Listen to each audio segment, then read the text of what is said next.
Hey y'all, good afternoon. I'm Donnie, and I'd like to invite you to join me for a pipe, and of course, a pour. Cheers. How is everyone in the YTPC this good afternoon? I hope you've had a fantastic weekend as we have here. Wanted to check in on a couple of things.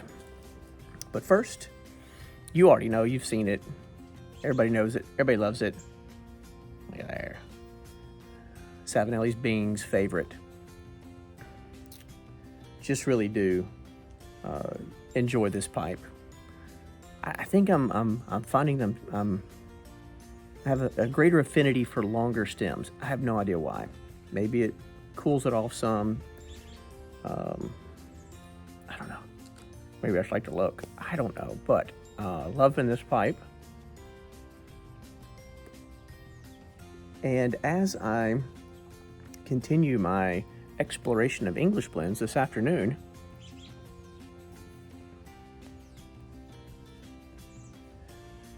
especially after the, I can't say debacle, but after the experience of my last video, if you've watched that, and several of you have, and have left a ton of comments, thank you, thank you, thank you. I love it. I love the interaction. I love the conversation started back and forth, where I dug into Ashton's Artisan's blend, and I feel like I had a bum 10, and it's sort of panning out. We'll get to that in a moment.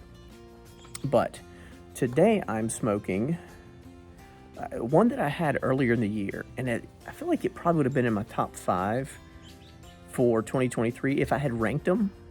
I didn't. I didn't pay close enough attention and didn't take good enough notes. So I wanted to revisit it during this exercise. Limited edition, but it is the Eccentric, the signature series by Mr. Jensen, created along with Sutliff Tobacco Company. I think it would probably, for some of you guys, you'd call it an American English because it's got Burley added to it, but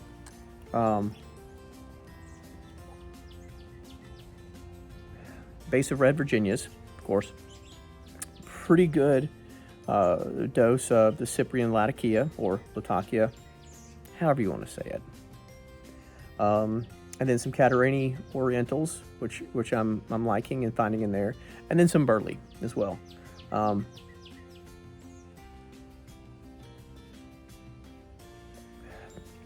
It comes in, they call it a plug. I'm just breaking it apart by hand, really easy. Crumbles up, rubs out really, really easy. But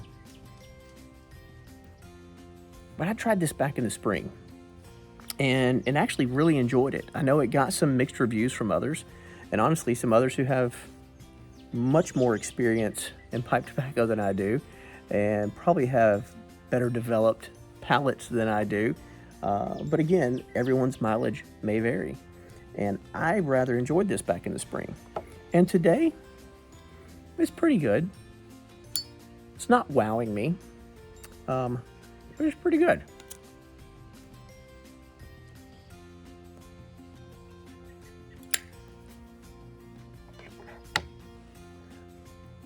So as always, if you have experience with Eccentric as part of the signature series by Sutliff and Mr. Jensen, let me know. Because like I said, I did see last year when it was released that some folks didn't care for it much, but I find it kind of middle of the road, pretty decent. I'm not overwhelmed today by any one thing in particular. I look back at my notes from the spring when I had it last, and you know, it's everything you'd expect, right? It's kind of a sweet sour. There's some citrus notes in there. Obviously, there's the smoky campfire. All the adjectives that we all use to describe all the Englishes, right? And I'm starting to see that as this is English number 4 in my journey so far.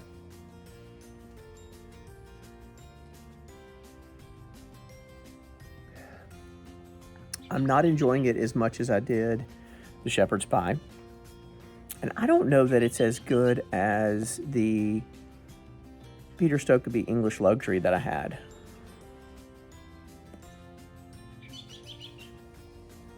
Right now, I'd call it a solid 3 out of the top 4.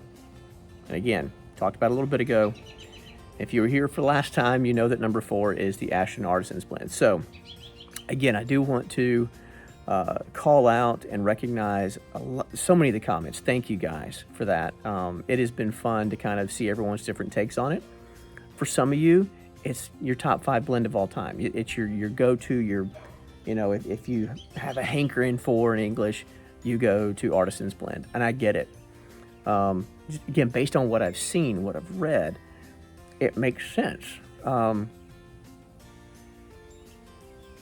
I'm still bummed that I didn't have that same experience, but I remain hopeful. I did hear from a couple of folks, and I think it was Daryl. Thank you very much, Daryl, for following along and for your insight there to just give it a spritz. So I got to spritz it with some distilled water, jarred it up real quick.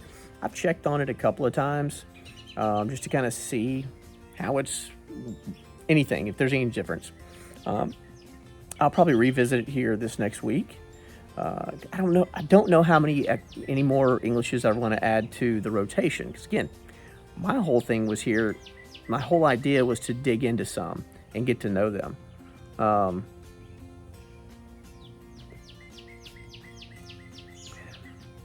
But as I continue this exploration, I realize more and more how many are out there, and how many that I just haven't opened yet.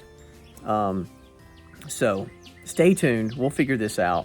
I'll continue to walk through. But again, I want to thank you guys for the interactions and the comments all about the Ashton's Artisan blend.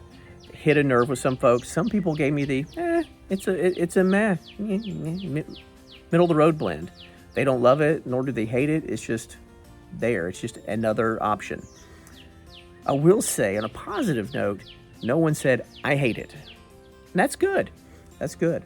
So I'm excited to see kind of where it goes, and we'll figure it out. I forgot to mention, of course, I'm on a kick, y'all. It's another Old Fashioned this afternoon. A Rye Old Fashioned. This time using a single barrel rye from Blaum Brothers in Indiana. They came on the scene pretty hot. Gosh, what, 5 years ago or so, 4 or 5 years ago?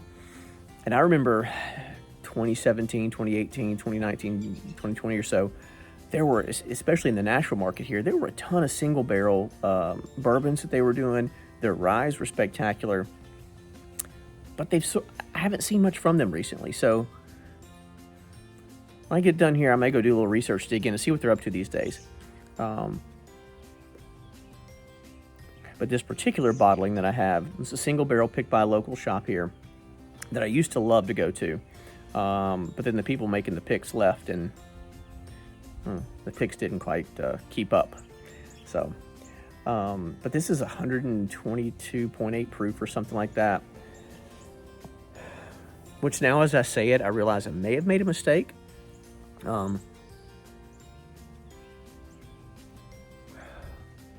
It's something that I've actually warned people about in the past, and Gary from Old and the Way mentioned it in a comment he made about the Artisan's Blend video, in that the proof of my pour, now granted this is mixed with simple syrup, watered down with fridge ice, of course, none of that fancy bougie ice for me, but still higher proof alcohol because of the effects it has on your tongue, your taste buds, the mucosa of your mouth. I'm going scientific, sorry. Could impact and affect the flavors that you get from your smoke. I did not think about that. before I mixed this cocktail a little while ago. And that is okay. Truth be known, it's an older bottle that I have that I'm trying to finish up. So what better way than in a cocktail? I got to clear space. That's the rule that my wife and I have. I can't add another bottle to the cabinet until I clear one out. Got to make room for them. Anywho. So yeah, this Eccentric is good. It's, again, it's not wowing me. You know, it's been in the jar since April. So 10 months, 9-10 months now. I don't know that I've opened it since then, opened the jar. But it seems to have lost something. I don't know. But anyway, that is where we are today. And again, I'm enjoying it. And I would ask you guys, please keep the comments coming. Again, if you've had the Eccentric, let me know your thoughts on it. If you have other ideas about other English years I should try. I got some great feedback on first video, 2 videos ago, whatever it was. Made a list of those. Gosh, from Persian Slipper. The folks at Watch City Cigar may get an order from me here before too long, because I probably had 4 or 5 people that recommended Persian Slipper and or Church Warden from Watch City Cigars. And I have looked over there so many times, and I've created a cart, and then like, I don't need to spend any more money on tobacco right now. I got plenty. But it affects us all, doesn't it? It's like, oh, I've got all these to choose from, but those over there are pretty sexy too, aren't they? Y'all ignore me for a minute. I'm gonna go get the new ones. It's terrible. It's terrible, isn't it? But hey, it's fun. It's also fun. So I appreciate that, guys, on all of that good feedback.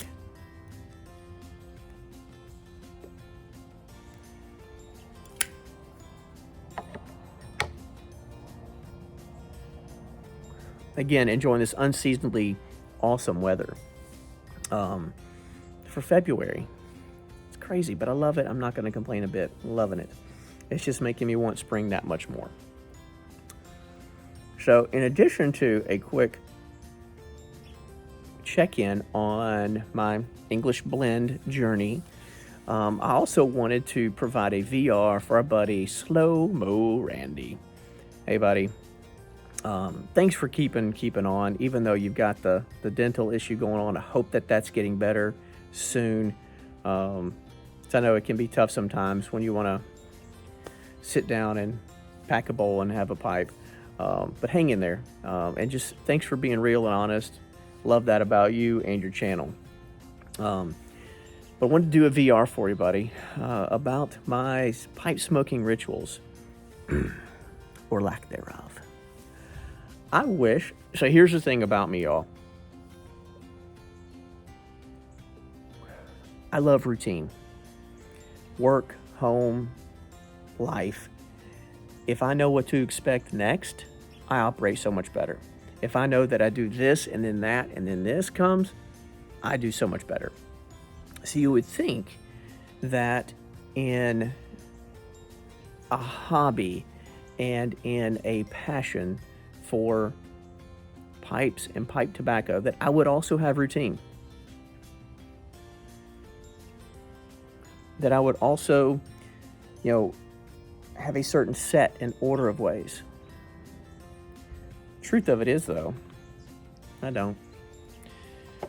More often than not, because of the frequency or infrequency of how often I smoke, it is, I got a few minutes. Let me steal away. Let me go grab a pipe and load it with something. Some days it's much more better. It's much more better. Grammar much. Some days it's better thought out, and there is a method to the madness. And I do kind of think through, and I go ahead and I choose. All right, I'm called by this blend, and I know that this blend, or I want to try this blend, and it seems like it would work well in this pipe. And then if I'm going to have a drink with it, I go, maybe this drink sounds good with it. And I've done it before. Today, for instance, like I said, we had a sleepover after daughter's basketball game last night. Some of her girlfriends from the team came and did a sleepover. Their moms and dads all picked them up this morning, and we went on to church. Ran a couple quick errands right after church, came home, had lunch, and did some housework. And then it was like, you know what? Everyone's going to kind of settle down for a nice, quiet day of rest Sunday afternoon. I'm going to grab a pipe. And so there is no rhyme or reason. There is no ritual. There are certain things I do on, like every time I smoke a pipe, I will clean it when I'm done. I will dump it. I will run the pipe cleaners through. And that's probably the only pipe smoking ritual that I have is to clean up every time. And that's just because I'm a little anal retentive. I like everything in its place, everything in its order. I want it to all stay fresh and clean, as good as it can. I will admit to you guys, there are some of y'all, and I love you all, I do. There are some of you guys, I see your pipe, and I see the ash and yes, cake is important, maybe not as important as something, but I think I understand the benefit of it. But there's some of y'all, there's just a hot daggone mess on some of them, y'all. And that is not the way I work. So that's okay. Again, to each their own. We all pipe in our own special way. So, Randy, again, I hope you get to feeling better soon. Look forward to having you back amongst the pipe smoking crowd. So anyway, that's my VR for you, buddy. Good luck to everybody else. I've loved seeing everybody else. I appreciate the fact there's a lot of you guys like me. They're like, I just grab and go when I have the chance, when the time allows it, boom. But then there's others that are very, again, regimented and well thought out, and I do appreciate that. I do. So, longer than I anticipated making this short video. Hey, look, there's Levi. But thank you guys for joining me for a pipe and a pour this afternoon. One last thing before I go. As I always say, please take care of yourselves and take care of each other. But I also want you to know something heavy on my heart recently. No matter who you are, where you are, we may not have the same faith beliefs, may not have any of the same beliefs, the same background, nothing. Doesn't matter. What does matter, and it is factual, you are important. You do matter, and you are loved. Y'all take care. Come back and join me again soon for a pipe and a pour. Bye, y'all.